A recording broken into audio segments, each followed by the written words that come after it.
Hello, everybody. Good morning and welcome back to this fifth interview in our series of interviews for the general election 2024. We are in prestigious company. Today I am joined by Minister James Lawless. James is a barrister, a married father of two from Wexford originally, but living in Sallins for a long time. And I've already made a mistake actually in one of my little bios and somebody corrected me. So I'll make sure James corrects me if I get this wrong anywhere. He was elected to Kildare County Council in 2014. He served as Mayor of Naas in 2015. Elected as a TD for Kildare North in 2016 and again in 2020. And I was standing with James as he received that news at the Council Centre in 2020, one of those lovely memories. He is a Minister of State at the Departments of Transport and the Environment, Climate and Communications. He has been chair of the Oireachtas Committee on Justice from September 2020 to November of this year, if I'm right. And so with that, it's somebody who really needs no introduction. I can see the stream is up, the audio is good, the video feed looks good, so that's all my nerves out of the way. James, I'll hand you the mic to say hello to everybody and tell us a little bit about yourself. Okay, so good morning, Tressa, and good morning to all our listeners, and thanks for doing the interview. I think this is certainly the second, maybe the third interview this type that I've participated in on your page. And thank you for doing it and affording me the opportunity to speak directly to the constituents and the followers of your page. And it's great, I think, exercise that you're engaged in. So your introduction, I think, is spot on. I am a TD since 2016. I am a minister since last year, and I did serve as the chair of the Justice Committee for 4 years as well. I was also spokesperson in Science and Technology for 4 years, where I legislated on social media regulation, a safer internet, combating disinformation, things like that, much of which is now law, and hopefully making a little bit safer, more credible place online. I'm a barrister by training, but I also worked in IT. I took a maths degree initially, then did computer science masters, and then did law by night. So I worked in IT for a number of years in my original early days as well. So I am asking people to support me in the upcoming election. My view is that I work extremely hard, both locally and nationally. And we'll talk during the interview, I'm sure, about a lot of the local issues affecting Celbridge. I'm aware of most, if not all of them. But I also pride myself on my national work. I chair that committee. We produce multiple pieces of legislation and various reports. And for example, during the Dublin riots, we would have had the commissioner in the next week, the minister in the next week, asking them what happened, how was the city allowed to erode so rapidly, would have had ongoing engagement, everything from guarded digital body cameras to data protection to prison reform. So a number of hefty policy issues, and in that role. And then now as a minister, my primary responsibility is transport, which, as it happens, is very close to the ground in Kildare and to my own interests. But I also have responsibilities in climate action and communications, and I've been working very hard on that. So I cover the entire country as a minister. I cover the entire constituency as a TD, and I do my best to work on local issues and progress those as well. But I do work as a team. Occasionally people, so anything that's brought to me, I will always give it my full attention. But I do think the system works best when local councillors engage in detail on local issues, when TDs engage on issues that need to be raised before the door, and when ministers adopt a national view. And I try to do all of the above.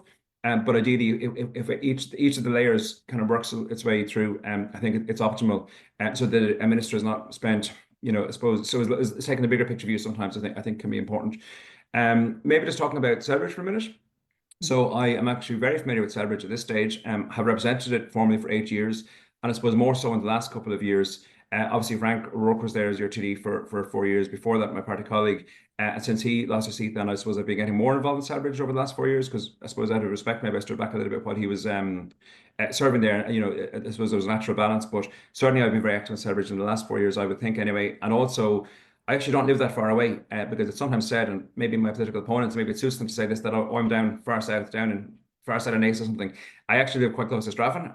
I live between Sallins and Straffan, and Straffan is probably my local village between Sallins and Straffan. It's where I go on a Saturday morning to get the bread. Very nice baked bread in the shop there. If anyone isn't familiar with it, highly recommend it. But I did the park run in happier times when Castletown was active, and I'll talk about that, I'm sure, during the interview as well.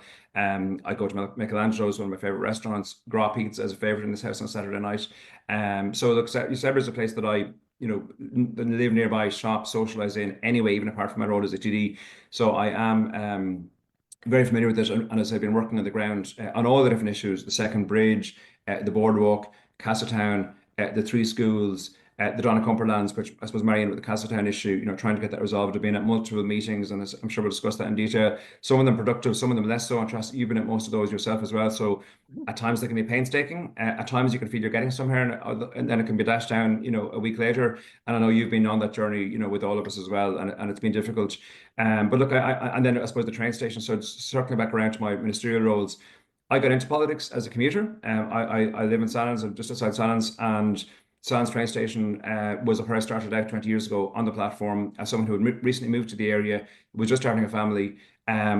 Your classic sort of person on the train station who will have 7 or 8 o'clock in the morning waiting for the train, and the train never arrived, or the train, if it did arrive, it was late. And ultimately, I got involved. I set up a group at the time called Nason Sallins Radio Users Group, and we started lobbying for improvements, meeting with Irish Rail, meeting with stakeholders. And I would say we have had significant improvements. And okay, it's over a period of time, so some of this is all history now, but the train didn't always go through the Phoenix Park Tunnel into Connolly. So, and obviously Hazelhatch is very much part of that scheme as well. When I started it, the train ended at Houston, and you had to get a bus across town. There wasn't even a Lewis then. Obviously, the Lewis improved things greatly, but I lobbied hard for the Phoenix Park Tunnel to be opened, which means we can now get a train from Hazelhatch or Sallins and go right through to Phoenix, to Pearse Street or Grand Canal. And I myself many days would hop off at Pearse Street and walk around the back gate of the Dáil. Brought this route into the short hop zone, so the leap card zone. So the fares are much more heavily discounted than we were previously. And I suppose lobbying continuously for better timetable, better improvement. There's been some slippage actually in the last few months, which is unfortunate. There was a new timetable introduced in August of this year. I'm being very familiar as a veteran commuter myself. I sat down with Irish Rail in my minister's office this time because I now had responsibility for the area, and brought them in and said, guys, this is not going to work. I know from using this train that those timetables that you're proposing, those connections, I don't think they're going to work out. I think people are going to miss trains. I think the connections are going to disrupt service, and that's exactly what happened. They pressed ahead with it. Exactly what I predicted happened. I called them back in September and said, guys, I did tell you. And they reversed back some of that, but not all of it. But even as recently as this morning, I got a message from a commuter saying the train had been delayed again. So look, I'm on that, very aware of that. And I suppose, so that's, I suppose, in terms of the operational side, and trying to get on top of that, and trying to put pressure on Irish Rail and the stakeholders to get on top of that. But on the more strategic side, I am intensely engaged in bringing the DART to Celbridge. That is part of the plans for DART Southwest, DART Plus is what we call it. So people might say, what does that mean? There's already an arrow service or a train service. DART Plus is, as we'd have in Booterstown or in Howth, or in the traditional double lines, it's bringing, and it's electrifying it. So it's far more reliable, and it's getting away from fossil fuels. It's also far more frequent. It's far more reliable. Even the train design is different. Instead of having the sort of one door at each side where people queue up and get on and get off, there's a big white swing doors up and down the carriage, so that you can embark large numbers of people at a time without slowing down the service, and people hop on very rapidly and move on again. So look, there's a whole lot of technical detail around that, but it's really exciting to be bringing that to Hazelhatch. I'm waiting for the permission to come from Balpanola, and I expect that to happen by the end of this year. Actually, we should get permission, then drive it on to the next stage. Just to mention, I know it's wider. It's not imminent to move to An Bord Pleanála agreement. So it's in An Bord Pleanála at the moment, yeah. So the application was lodged in spring of last year. So to An Bord Pleanála, so the detailed design is done. The plan has been put together. It's been submitted to An Bord Pleanála because of strategic infrastructure. It skips the local councils because Estrada's a few councils, Dublin and a few others. It's on a fast track. Exactly. So we're expecting that any day now. And I've made noises insofar as I can as a minister, because obviously we're not, it wouldn't be appropriate to interfere in the planning process, but I have made noises that I would expect them to reach their determination very soon, because something like that is very important. So that would mean we have a DART level service to Celbridge. I think that's really important. It's extremely important. I want to come in. Because we've so many subjects to cover, and I'm conscious that our time is constrained today. Briefly, if you would, extending the short hop zone beyond its current radius and out into places like Newbridge. I know that there's a fervent campaign going on to bring some price justice. Is that fair to say? I don't know what other way to put it. But I mean, the difference in prices between, you might be just 2 miles out from Naas, and you're paying just extortionate amount of money to get in. And this is a North Kildare issue. It's not a Celbridge issue. It's specifically not Celbridge. Obviously, it's a location-based issue. But what is the delay with that? Yeah. Briefly, if you could. Sure, no problem. So it's a South Kildare, I suppose technically speaking, it's Newbridge is down South Kildare, but Yeah. certainly something that, and as I say, and as I stress all the time, as a minister, I don't get involved in county boundaries or constituency boundaries. You deal with the issues as they arise. Hmm. And I've been in Donegal and Cork and Shannon and around the country over the summer since I was appointed, and each of them gets equal attention. But so the issue in Newbridge, so when Sallins and Hazeltine were brought into the short top zone, our fares fell dramatically. Yeah. And rather than being maybe 10 or 12 euro to go up to Dublin and return, now you're tapping on for 2 or 3 or 4 euro. It was a five return from Sallins. I think it was maybe 350 or something from Hazeltine on your leap card return. So that's a dramatic decline, and it's only right, and it promotes use of the service. And in government, we've brought in things like the young adult card and the student leap card, and we've implemented 20% fare deduction every year for the last 4 years, specifically in terms of Newbridge and Kildare stations. And actually, this also applies to places like Dunboyne and applies to places like Balbriggan on the Northern Line. There's always a cliff edge. So when you have a zone and you have a particular fare structure within a zone, the minute you leave that zone and go to the next station down, there's a drop. And this is something internationally that happens.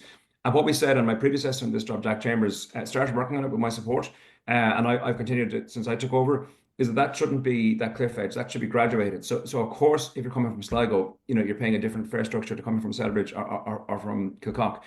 But if you're coming from one station out like Newbridge, it shouldn't be an extra tenner, like maybe an Mm. extra euro, but not an extra Mm. tenner. Mm. So we have level the fares. It's called fairer fares, and that is due for implementation. The NTA were a bit overambitious. They said it would be in place for this autumn. There's issues with IT and ticketing, which means it's now going to be next spring. Now I've brought them in and I had conversations with them to see can that be accelerated. It is an IT issue, and as someone who used to work on IT projects, sometimes throwing resources at the problem can actually only complicate things more as people get trained up and skilled up, etc. But look, at every pressure that can be brought to bear is being brought. And I would hope that would be, I'm confident at the very latest that would be in place by next spring. So Next spring. All ultimately, right. we'll all around the country, all around the Greater Dublin area, you'll have a graduated fare structure rather than this cliff edge that we currently have. Perfect, thank you. We do have people in the Savage Projects group from Newbridge and from South Kildare. We have people from the US and all over the Sure. place And in Tressa, sorry, the group. just one last thing on that before we Mhm. move on from it. The other benefit, just being local for a minute, the other benefit that places like Hazelhatch and Sallins will gain from that is at the moment we have commuters travelling up from say Kildare Town or Newbridge, parking in Sallins, parking in Hazelhatch to avail of the cheaper fares. And that's Yeah. just normal, that's human nature, that's perfectly reasonable. But there's an expectation that those passengers will now board on their home station, which will actually free up parking and take some pressure of capacity off the stations that we're talking about today, the North Kildare stations. Particularly in Sallins, where I know parking is an issue. Thank you for that. We'll move on. The bridge in Selbridge. Now, I know that you're Minister for Transport, and I mean, I presume the bridge in Selbridge is an infrastructural project that doesn't sit, fully, if at all, within your remit. But we have to bring it up because I learned during the week from your party colleague Nisha O'Carroll that we're looking at probably 6 years before it is actually implemented, if I'm not mistaken. And he was able to set out the various phases and stages that it has to go through. I think it's 40 years we're waiting on this bridge in Selbridge. And you mentioned in relation to the ticketing issue, that you're looking to see can things be accelerated, but these things take time and there are, issues in the way, whatever. At what point are we supposed to, and forgive the question the way I'm putting it, but frustrations are high in Selbridge.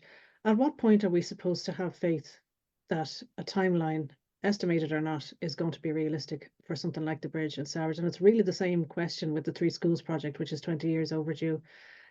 We really just don't think it's ever going to happen at this point. Is there anything you can offer us by way of a little bit of hope?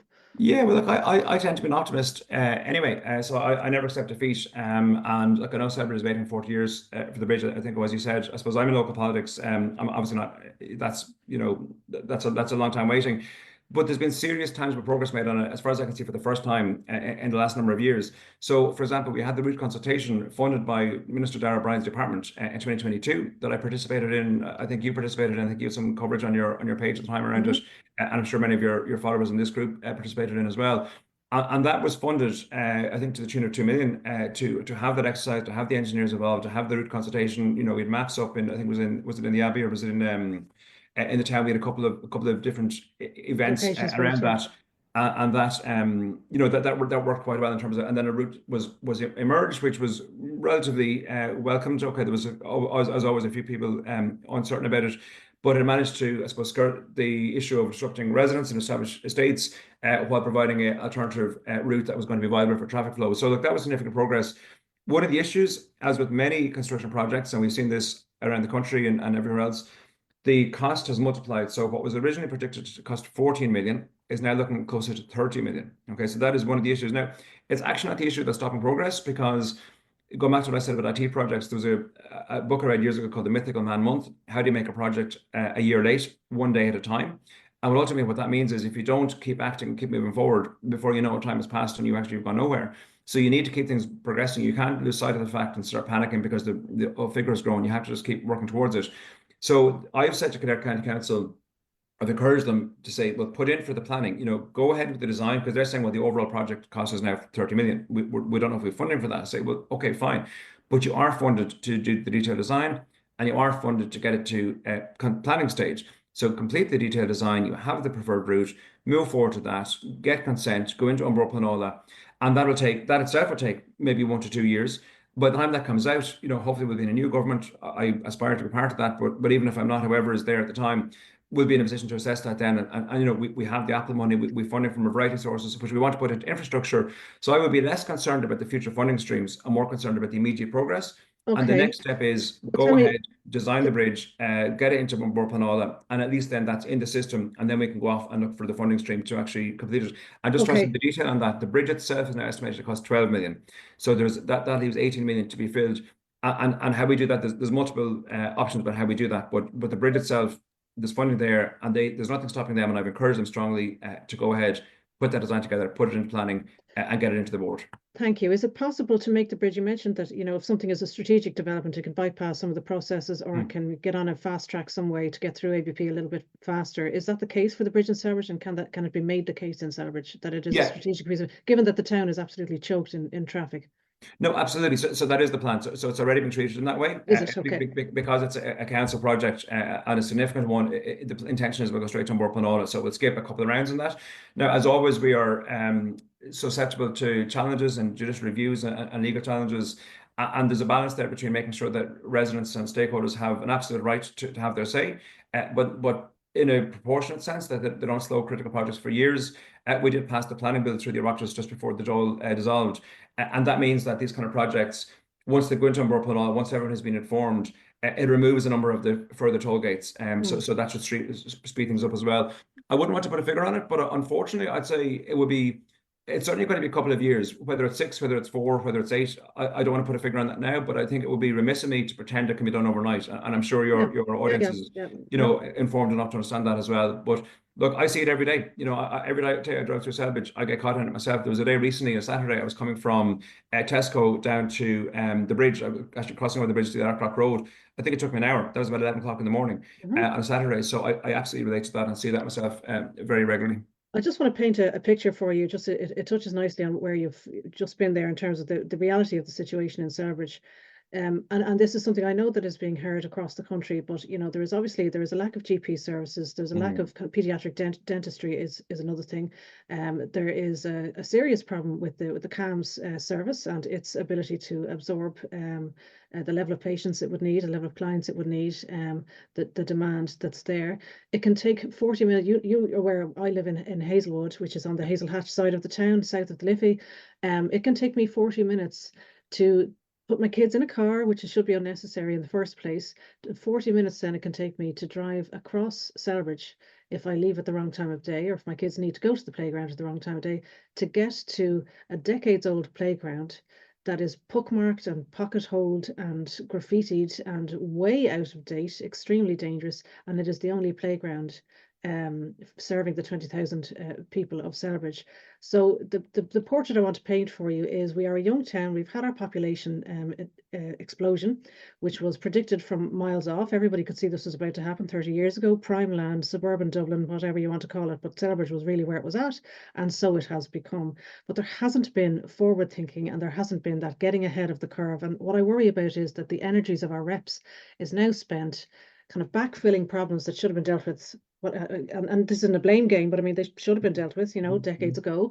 And that's where the energy is. And there's nothing to get ahead of what's coming next, which is extreme density, extreme difficulty, and parents facing long commutes to get in and out of work where they're not working at home, burst water mains, electricity outages, a journey of over 20 minutes to get to a playground really is uncalled for, I think, in this day and age. So there is a sense of impatience around it all.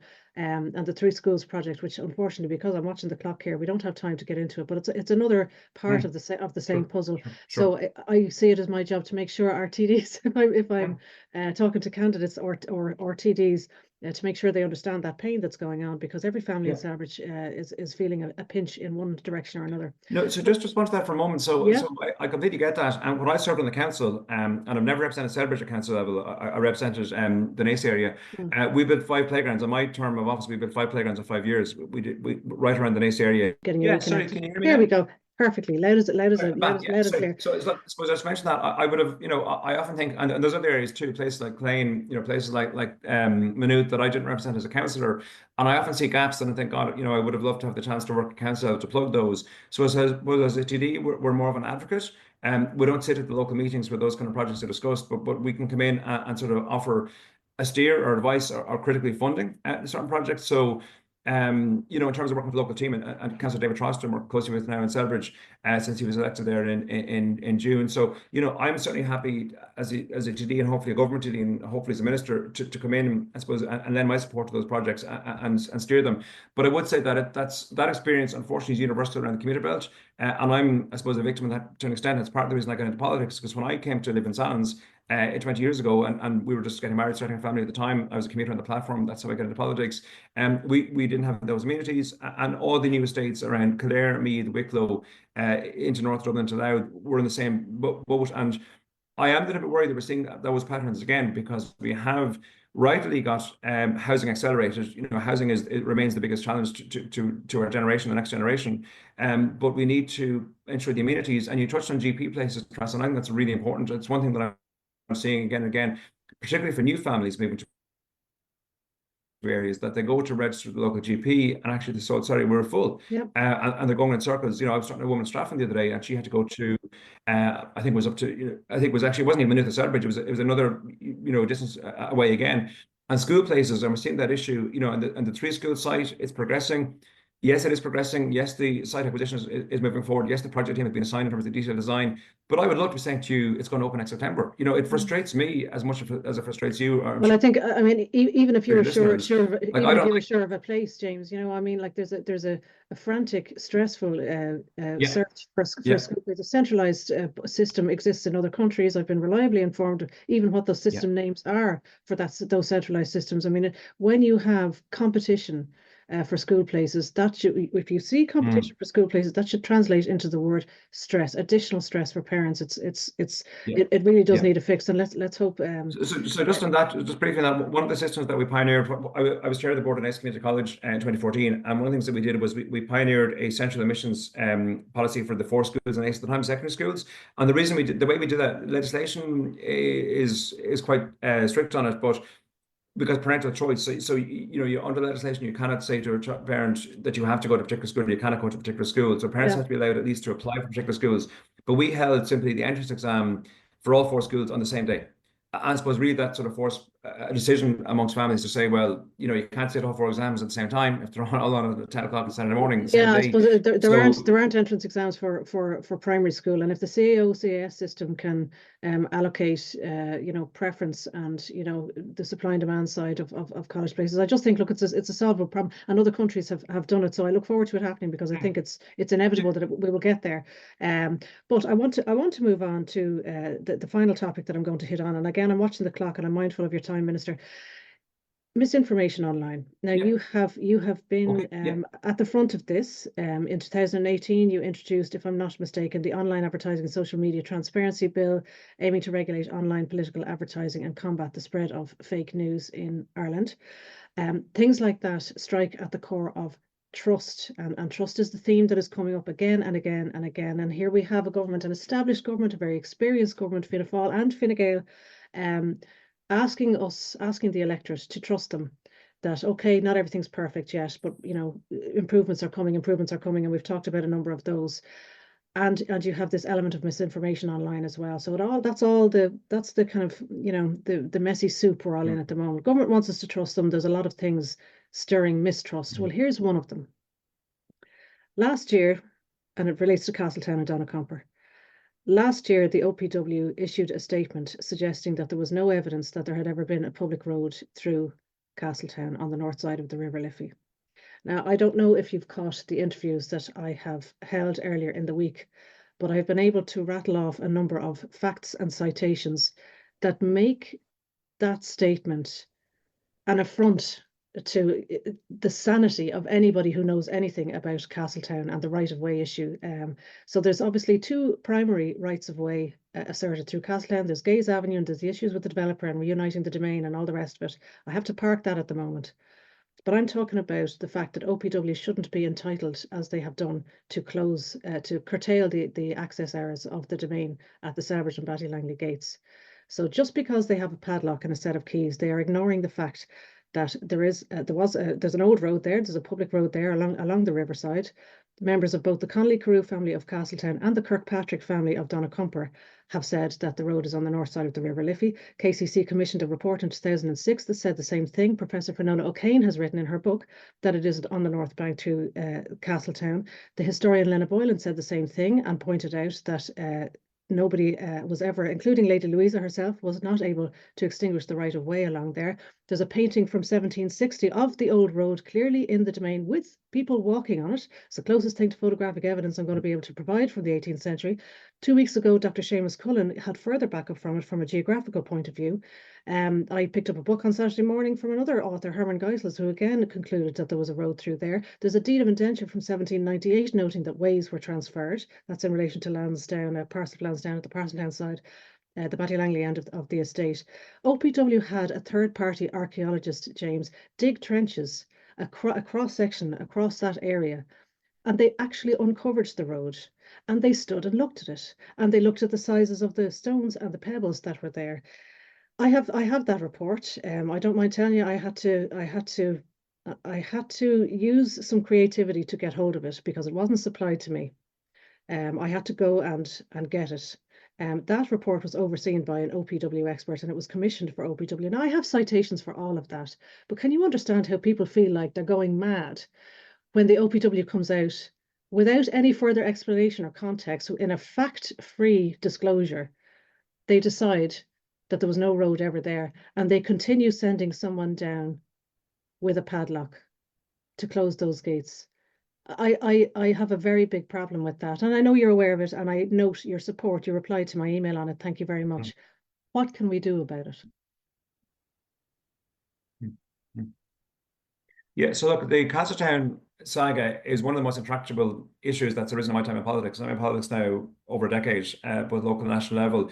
This is one of the most complex, problematic. I suppose there's multiple stakeholders and everyone needs to maybe move a little bit. And sometimes it seems like nobody's moving at all, or everyone's moving backwards.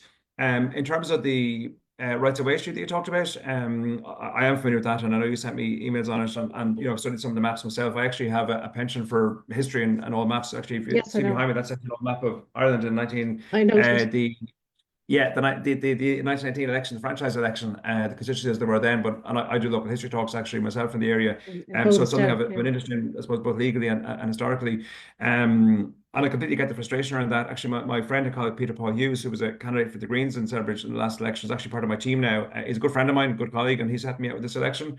And I know he did some work in researching that over the last number of months as well. So look, we've had a lot of conversations around the right of way, around the access paths, and how we might establish those, for example, although I hope we never come to it, but in a court of law, or on a paper trail to make the point. But I think fundamentally it shouldn't be up to ordinary citizens to do that level of research, legal and factual, to convince a state body to do the right thing by the community. So all their work is entirely admirable and commendable, but you shouldn't have to do that, put simply. So I do, and I've said this many times, I really, I think that the new minister, Kieran O'Donnell, who came in and took over from the previous minister, I think Kieran was 100 times more present and more engaged on it than the previous minister. The previous minister, I don't think ever visited Castletown. I certainly never had any public meetings there in the time I was involved. Whereas Kieran Donald came down, I'm not sure, was it 4 or 5 times? I know the last time he brought down the commissioner as well. Right. Now, I think, and I've said it to them in the room, and I've said it to them outside the room, that the OPW need to have an attitude change, and they need to re-engage in Castletown, and they need to drop, the baggage at the door and just come in and roll up the sleeves and say, how do we fix this together? There's 4, I suppose, ways that I see this resolving. I was talking to someone again during the election. This is coming up naturally all the time.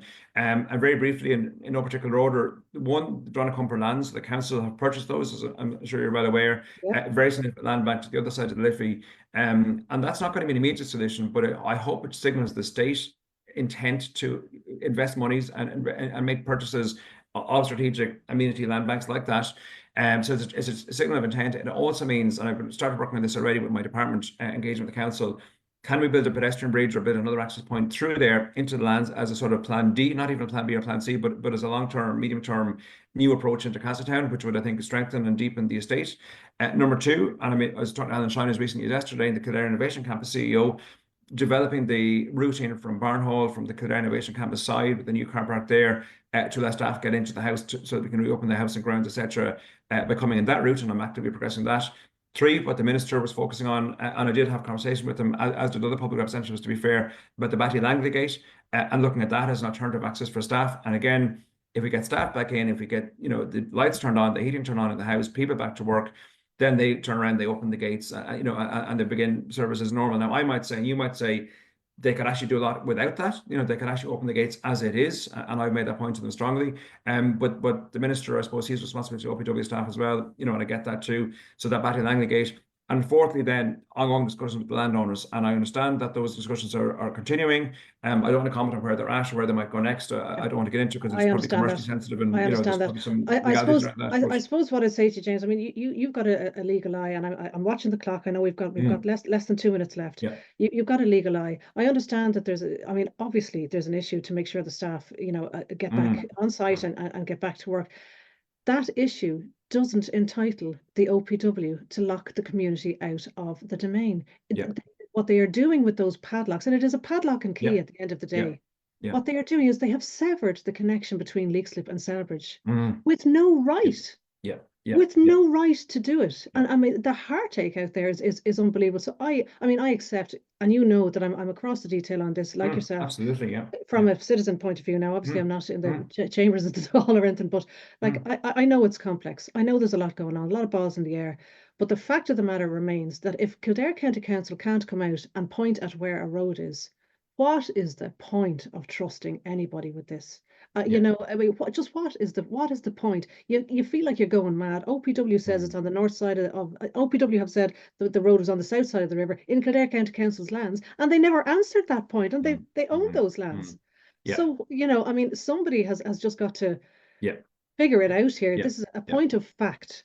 Where was the road? Because a lot flows from that, and OPW need, at the very least, to open the gates until that's established, because people feel like their state is repressing their freedoms between Selbridge and Leixlip along that riverside walk. No, definitely. And actually, when Kieran Donald took over the brief, I collared them in the Dáil within 12 hours of him being appointed.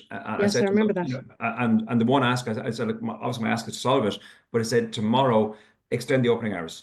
Just actually. Yeah, and he did that at the time, because I think, was it 10 to 4, and he pushed it back to 8 to 6 or something like that. I could be wrong on the. We got 45 minutes or an hour out of it. Well, I suppose the difference it made was that, I mean, really it should be dawn to dusk, because it should be, that's when people walk, that's when people cycle, run, enjoy the park. There should be no restriction in access between Selbridge and Batty Langley. Anybody would tell you that you cannot put a barrier across a public right of way. You can't do it. So there shouldn't be there was a kissing gate there which didn't allow disability access, but that at least it was 24 access across. That's gone. That itself now is being locked. So I just want to last point on the Leixlip to Selbridge connection, because I haven't actually progressing this as well. And this is an infrastructure project, but one that will be developed with the private sector with state money. So I think maybe a little faster than usual. So I'm trying to get an active travel bridge from the Kildare Innovation Campus across to the wonderful barn site. So actually straddling the M4 motorway. I've met the NTA in that. I've met Transport Infrastructure Ireland, and I've met Kildare Innovation Campus. So the proposal there, so Kildare Innovation Campus, as part of their business park, they're developing also an amenity space, a gym, outdoor gym equipment, playing fields, playgrounds, etc. And that would be for their staff, but also for the public to enjoy. And obviously we already have the wonderful barn and all the structures and amenities around that. So we're looking at doing a bridge across the motorway. That would be funded three ways: Kildare County Council, my department, and the private sector themselves. So I'm really in the detail of that and actually making a lot of progress in that. It's not going to be tomorrow, but it could be next year. You know, the timeline for that is actually relatively soon, and that's moving forward. So again, it's not going to solve Castletown, but it will, for the first time, provide a safe, stable, active travel. So walking, cycling, bridge between the two communities of Leaks and Selbridge. It's the kind of thing that I couldn't have done without being a minister. And it's the kind of thing, even though my brief is national, of course, I want to put as much energies and attention into my own constituency as possible while I have the opportunity.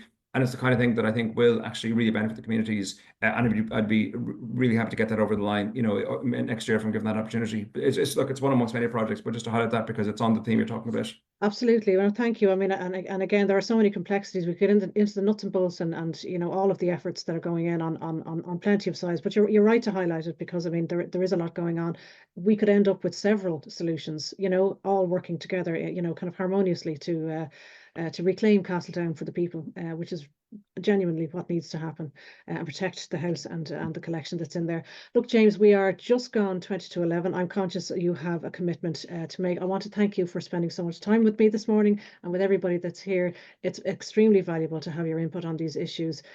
James Lawless is asking folks for your #1 vote on November the 29th, and he has been around canvassing and he'll be around again, I'm sure. Why don't you give a parting word, James, before I close this up? Yeah, absolutely, Travis. Well, first of all, thank you to you for the opportunity to address your group here today. And look, I have met many of you while canvassing. I hope to meet more of you in the week or 10 days that are left. I would ask for your support. I'm a strong voice, I feel. I've made significant progress both in legislation, in national issues and locally. I'm experienced. I've been serving as a TD now for 8 years, and I've recently been appointed as a minister. Ultimately, my goal in politics is to drive change and drive improvements to society and to the nation. And I'm honoured to have the opportunity as a minister to do that. It's a long time since we had ministerial representation here in Kildare. And I think really that anyway, I suppose if I am re-elected, if I am reappointed, I'm hitting the ground running. I think there's a lot of new candidates and every best I looked at them. I was new once myself.